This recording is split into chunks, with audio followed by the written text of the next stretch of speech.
Olá, eu sou o Lerival Santana, você está no Earth News Terra e esta semana nós estamos com a Nathalie Gil, diretora executiva da Sea Shepherd, a organização internacional que cuida dos oceanos, diretora executiva aqui no Brasil. A Nathalie fala comigo de São Paulo, eu também estou em São Paulo. No primeiro episódio, que foi ao ar no domingo, a gente explorou a incrível capacidade do oceano de absorver temperatura, de gerar oxigênio, absorvendo dióxido de carbono e os outros gases equivalentes. É claro que isso tem um custo para o oceano, mas ele está lá aguentando firme. E também da questão da biodiversidade. Pois é, também no oceano, e talvez mais ainda no oceano, a biodiversidade é vital para manter o equilíbrio do oceano, exatamente como a gente tem conversado que acontece com a natureza aqui sobre a Terra. Nathalie, você mencionou os povos tradicionais. No episódio anterior, você disse assim: a nossa sociedade está de costas para o oceano, com exceção dos povos tradicionais, né? Queria que você falasse um pouco se esses povos são os povos ancestrais, se eles ainda existem, quem são esses povos? Porque aqui, para a gente, quando a gente fala da floresta, dos nossos biomas aqui, a gente está pensando nos indígenas, nos quilombolas, Uhum. nos ribeirinhos, nos seringueiros. E no caso do oceano, quem são os povos tradicionais? Bom, 60% da população mundial vive em áreas costeiras, né? Então já começa por aí que a gente, né, o ser humano naturalmente se constrói próximo de água, né? É natural, você vê até historicamente aldeias sendo construídas próximo de rios, próximo de mar. E isso não é em vão, não é nada feito sem querer, né? Nós temos essa dependência forte com a água. Nós somos água também, né? Assim como o planeta Terra. Isso também não é uma consequência, uma coincidência, né? Então, os povos tradicionais, naturalmente, têm muita interação com a água. Obviamente, tem povos tradicionais que têm mais interação com, por exemplo, né, os povos polinésios, historicamente, são povos que viveram em ilhas e nadavam entre ilhas e pescavam toda a sua fonte de energia, muitas vezes, né, originário do mar. Isso tudo, né, historicamente, foi feito de uma maneira balanceada. Era pesca para subsistência, aquela pesca que só você, como uma pessoa, poderia realizar. E até hoje, né, isso se aplica. Existem, sim, tradicionais. Eu gosto muito de diferenciar a pesca tradicional da pesca dita aqui no Brasil como artesanal. É muito importante fazer essa separação, né? Porque existe, sim, pesca e produção tradicional, utilizando, né, o mar como um recurso, isso no mundo inteiro. Existem ainda tanto tradicionais como indígenas, tradicionais até ribeirinhos, né, caiçaras, que vivem disso e se sustentam nisso. Porém, existe, né, agora um movimento, e aí isso vem muito, né, do interesse cada vez mais exacerbado pela carne marinha na nossa alimentação, isso a nível mundial, a gente vê um aumento drástico do consumo de animais marinhos, e obviamente não só a população mundial aumentando drasticamente, mas também o nosso consumo per capita aumentando drasticamente. Isso, né, está fazendo com que existam agora outras maneiras de utilizar o oceano que são muito mais predatórias. Então, sim, os tradicionais existem, né? Ainda, por exemplo, no Havaí tem todo um reconhecimento da vida marinha quando a gente retira a vida marinha de lá, né? Aquele respeito, aquela aquele conhecimento de que o que você está tirando tem que ser de alguma forma retornado a ele, né? Que você tem que dar espaço para regenerar. Isso tudo ainda existe muito fortemente nos povos tradicionais, né? Essa interdependência ela é muito vivida pelos povos tradicionais. E isso, infelizmente, é o que está sendo perdido agora nas novas maneiras de a gente extrair recursos do oceano, né? Que a gente tem visto por aí. Pois é, na pesca aqui nos rios, por exemplo, na Amazônia, né? Vamos falar pirarucu, por exemplo, Uhum, tambaqui, existe um manejo, né? Existe toda uma técnica pela qual você escolhe os peixes que são adultos, né? A partir de um determinado tamanho. O pirarucu uhum, ainda faz o favor de boiar para respirar, e aí os pescadores podem ver se ele é contar. um adulto, podem contar, tem a contagem nos lagos, e aí tem o período em que pode pescar realmente e jamais Uhum, pescar adolescentes ou crianças, só os adultos em uma determinada quantidade, e isso dá super certo. Tem experiências incríveis, por exemplo, na reserva extrativista de Mamirauá, no Amazonas, e em vários outros cantos. Também é possível pescar em fazendas, né, ter fazendas sustentáveis e tal. E no oceano, como que pode haver uma pesca sustentável? Isso é um ponto importante que você citou, né? E a gente até tem trabalho no Amazonas, inclusive na Amazônia, inclusive relacionado não ao pirarucu, mas a outro tipo de pesca que é da piracatinga, né? Que é uma pesca, mas o pirarucu e a piracatinga têm um cruzamento muito forte de também serem atraentes para pesca ilegal. Então, mesmo, né, quando você está falando pesca de manejo, pesca controlada em reservas, você tem esse tipo de pesca sendo afetada pelo ilegal, né? Porque o fato, por exemplo, o pirarucu é um grande exemplo, que você tem aí no mercado de ilegal muito forte, que faz esse peixe ser muito barato em comparação ao peixe de manejo, né? Então, mesmo nesses locais que você pode ver aí uma maneira de controlar de alguma forma, né? Você ainda tem esse desafio. Indo para o bar, né, você citou, por exemplo, fazendas. As fazendas de peixe, geralmente, elas ainda têm que estar no habitat natural. Elas são piscinas são construídas em um habitat natural. Então, mesmo essas fazendas, elas têm um impacto tremendo no oceano, né? Isso é importante a gente reconhecer. E o outro fator que as fazendas ainda não fazem a gente fechar a conta é o fato de que você alimenta esse animal com animais marinhos. Quando a gente está falando de animais que comem animais marinhos. Então, realmente a conta ainda não fecha. A aquicultura ainda não é a resposta. Né? E, na verdade, ela está trazendo aí diversos problemas na Noruega, no Chile, em diversos lugares que a gente está observando isso. No Canadá, a gente fez um trabalho extenso em relação à produção de salmão, né, em que comunidades tradicionais eram afetadas diretamente a essa produção. A gente vê esse mesmo problema acontecendo no Chile também, com comunidades tradicionais diretamente sendo afetadas e vendo a biodiversidade da sua, enfim, da sua fonte, né, de recursos ser afetada também. Então, enfim, só para citar isso. Mas o mar, qual que é o desafio do mar? Por que que a gente fala, né? Na Sea Shepherd, a gente fala que hoje, do jeito que está o oceano, do jeito que a gente está impactando o oceano, não há ainda, não dá nenhuma pesca que a gente possa falar, essa pesca aqui é sustentável. E por quê? Primeiro, o oceano é uma coisa só, né? A gente até usa, a própria ONU determina que a gente não fala oceanos, a gente fala oceano.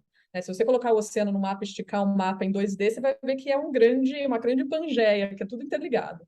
Então, se você está, por exemplo, com alta pesca de animais migratórios, né, como é o caso do tubarão, como é o caso do atum, né, diversos animais são migratórios que a gente está falando aqui, a própria sardinha migra também, a gente está falando de, na verdade, quando você tenta controlar um pequeno espaço do oceano, você não está resolvendo, né, toda a dinâmica daquela espécie como um todo. Né? Então, mesmo que você lá naquele lugar está tentando controlar, você ainda está fazendo parte de uma máquina que não está funcionando. Né? E de animais que estão sendo estressados no seu jeito de serem consumidos, né, como recurso. Então, esse é o grande desafio do oceano. Né? Por isso que falamos tanto ultimamente, está sendo falado, e a própria Sea Shepherd apoia muito, de ter áreas marinhas protegidas no oceano. Hoje, outra discrepância aí entre terra e mar, né, é que hoje no mundo, né, a gente tem 3% só das áreas oceânicas realmente protegidas, né, que a gente fala área marinha protegida permanentemente, e em terra a gente tem, por exemplo, 15%. Né? Então, essa discrepância também acontece em como a gente protege o mar. E por que essas áreas marinhas protegidas são importantes? Porque elas têm esse espaço de respiro, de regeneração. Elas são áreas que são cruciais para diversas espécies, né? Áreas que têm localização, por exemplo, de corais e biodiversidade que é essencial para diversas espécies, mesmo as migratórias, e elas precisam ser totalmente preservadas, 100% preservadas, né? E deixadas em paz. Então, isso é uma maneira da gente resolver esse grande problema do oceano, de como que a gente pode ter um oceano mais saudável, né? E esse é o grande desafio, é o fato de que ele está totalmente interligado. Então, você afetando num cantinho aqui, você pode estar afetando todo. Só 3% do oceano são áreas de conservação, é isso? Isso. E no Brasil, a gente comumente deve ter ouvido aí, né? 25% da Amazônia Azul, né? Que é chamado aqui no Brasil. Lembrando, né, que a Amazônia Azul, eu sempre lembro, é o maior estado do Brasil, né? Ela é maior do que o estado do Amazonas. A Amazônia Azul, a gente tem 2,5 dela realmente protegida, né? A área protegida permanentemente. Só que também tem o seu desafio. A área protegida permanentemente, ela exige que você tenha que ter monitoramento 24 horas por dia. E a gente tem essa dificuldade, né? O oceano é imenso, a nossa estrutura de fiscalização é ainda precária mesmo, precária mesmo. Infelizmente, eu vejo isso próprios olhos em diversas áreas costeiras do Brasil, não só a estrutura de marinha, mas a estrutura de polícia militar ambiental, de guarda ambiental aqui no Brasil. Se você vai mesmo nas mais desenvolvidas do país, estou falando de São Paulo, estou falando de Santa Catarina, é precário. Né? Então, a gente tem esse desafio de, mesmo uma área protegida, a gente está falando 2,5%, ela quase inexistente. Né? E você citou a Amazônia, o grande problema na Amazônia também no monitoramento de rios é isso, né? A gente faltar a fiscalização nessas áreas. Agora, um pouco pelo que você está dizendo, na verdade, a solução seria deixar de consumir pescados do mar, é isso?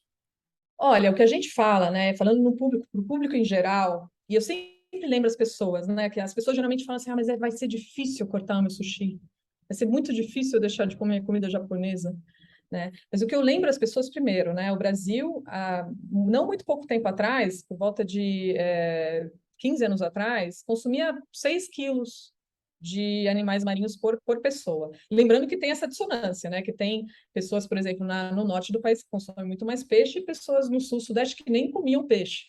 Isso foi, né, culturalmente estimulado nas últimas décadas, da gente comer mais peixe, tanto pelo fato dessa linguagem da saúde, que aí eu posso abordar ela um pouquinho mais, mas também pela linguagem do cultural mesmo. Né? Eu sempre lembro as pessoas, galera, sushi de salmão não é milenar no Japão. O japonês viu o salmão como um peixe de baixa qualidade. O sushi de salmão foi criado quando a Noruega começou a produzir aquacultura em alta concentração e queria estimular o mundo para consumir salmão. Eles começaram no Japão, fizeram isso muito bem. Isso há 30 anos atrás, a gente está falando. E isso foi espalhado para o mundo inteiro. Né? Então, a gente não está lidando com uma culinária milenar que o japonês comeu para a vida deles inteira. Pelo contrário, né? O Japão era quase que altamente vegetariano. O peixe era uma iguaria na alimentação deles. Né? Eles estão comendo de maneira exacerbada agora por causa desse estímulo de capitalismo, de querer consumir os animais marinhos, porque se tornou um atrativo comercial. Então, eu sempre falo para as pessoas, né? Não é a gente deixar de comer os animais marinhos, mas lembrar que a gente viveu muito bem comendo muito menos animais marinhos, né? E que a gente também tem essa dificuldade, quando a gente está considerando de animais marinhos no nosso prato, de nem saber de onde que está vindo, né? Quando a gente fala de pecuária, menos, né? A gente sabe de todo o impacto de pecuária para o meio ambiente, mas assim, pelo menos você sabe exatamente da fazenda que saiu, você sabe da origem. Quando a gente fala de animais marinhos, você pode estar comendo um animal que está lá, produto da Espanha, não foi pescado na Espanha. Pode ter sido pescado no meio do Pacífico, de maneira totalmente legalizada, e a gente não sabe. Então, o fato de que a gente não tem controle e a gente não pode rastrear, o melhor que você tem a fazer é realmente diminuir drasticamente o seu consumo de animais. Isso como público em comum, né? Eu não estou falando aqui dos povos tradicionais que vivem desse tipo de alimentação. Mas o público em comum, que tem no supermercado várias opções muito mais sustentáveis e mais saudáveis, e eu falo mais saudáveis porque o peixe, gente, não é tão saudável quanto a gente acredita, e eu posso contar aqui um pouquinho sobre, é o melhor a fazer, né? Diminuir o consumo de animais marinhos no seu prato. Eu estou vendo que o próximo e último episódio vai ser sobre saúde, que é um tema muito caro para nós aqui. A gente conversou aqui com a Valéria Pascoal, nutricionista, que é referência nas plantas alimentícias não convencionais Perfeito. da Amazônia, porque a gente quer mostrar que quando a gente pensa no meio ambiente, na natureza, a gente também pode conciliar isso com pensar no nosso bem-estar também, né? Não existe um conflito entre, não é uma concessão, um sacrifício sofrido que a gente faz quando a gente preserva o meio ambiente. A nossa vida melhora também, não só por causa do aquecimento global, mas por causa daquilo que a gente come, do que a gente veste, enfim, Uhum. de como a gente vive. Daí a ideia de aprender com os povos tradicionais. Eu queria só, antes de encerrar, esclarecer uma coisa que você falou no primeiro episódio, que foi a questão das algas, né? Você diz, bom, o plâncton, tudo isso é importante, no entanto, quando acho que está associado à poluição, né, o crescimento das águas, isso também pode sufocar a vida no oceano, né? Quando Isso. que o crescimento das algas é um sinal de um problema? É quando, principalmente em áreas de foz de rios, áreas que discorrem, né, todos aqueles rios contaminados com todo tipo de produção em que eles percorrem e levam, né, nas suas águas. Isso é visto, inclusive, até por satélite. Quando se jorra tóxicos, principalmente, por exemplo, o nitrogênio, né, que vem de produção agrícola, né, usado para ser fertilizante, e ele é jorrado na água do rio e cai no mar. ele estimula a produção exacerbada de algas, só que por tempo limitado. Essas águas, elas crescem, elas sufocam aquela área e mata toda a biodiversidade daquela área e elas também desaparecem. Então, esses ciclos, né, de produção intensa de algas, tudo que desequilibra, né, um sistema bem, imagina, equilibrado por milhões de anos nesses ecossistemas, ele colapsa toda a vida naquele local, né, e gera o que a gente conhece por zonas mortas, né. Essa é a Nathalie Gil, diretora executiva no Brasil da Sea Shepherd, organização que cuida dos oceanos. A gente encerra aqui o nosso segundo episódio. Na quinta-feira tem mais, vamos falar de saúde. Até lá, Nathalie. Obrigada.